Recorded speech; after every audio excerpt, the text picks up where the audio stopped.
प्रभु येशू कल्वरीको क्रुसमा बलिदान हुनुभयो, चिहानमा गाडिनुभयो अनि तेस्रो दिनमा पुनरुत्थान भई उठ्नुभयो।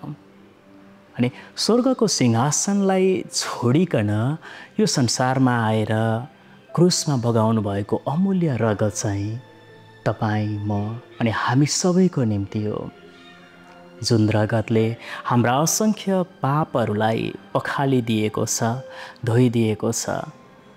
प्रभुको विशाल अनुग्रहको कारणले गर्दा, महानताको कारणले गर्दा आज हामी सबै पापहरूबाट मुक्त भएका छौँ। अनि गुड फ्राइडे, असल शुक्रबार, अनि ख्रिस्ट चाहिँ हाम्रो निम्ति क्रुसमा टाँगिनु भएको दिन अनि चिहानमा गाडिनु भएको दिन। तर ख्रिस्ट चिहानमा गाडिराख्नु भएन, तेस्रो दिनमा फेरि बौरिएर पनि उठ्नु भएको छ, मृत्युलाई पनि जितेर। अनि त्यसै कारण त उहाँ चाहिँ विजयी प्रभु हुनुहुन्छ, मृत्युलाई पनि जित्ने प्रभु।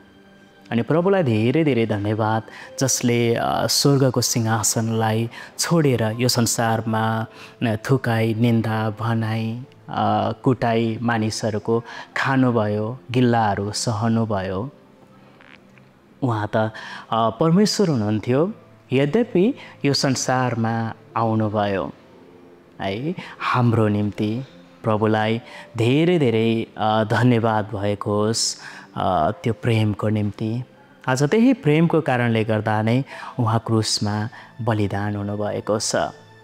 यसकारण मेरा प्रियहरू, असल शुक्रबार, गुड फ्राइडे यस अर्थमा गुड भयो, ख्रिस्ट क्रुसमा बलिदान हुनुहुँदै थियो, चिहानमा गाडिनु हुँदै थियो।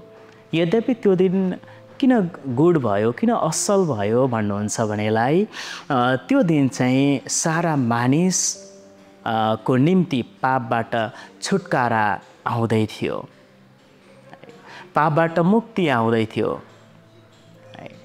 पापको दलदलबाट मुक्ति पाउँदै थियौँ हामीले। त्यसकारण चाहिँ सारा मानिसहरूलाई ख्रिस्ट हाम्रो निम्ति बलिदान हुनुभयो भन्ने कुरालाई बताउन जरुरी छ।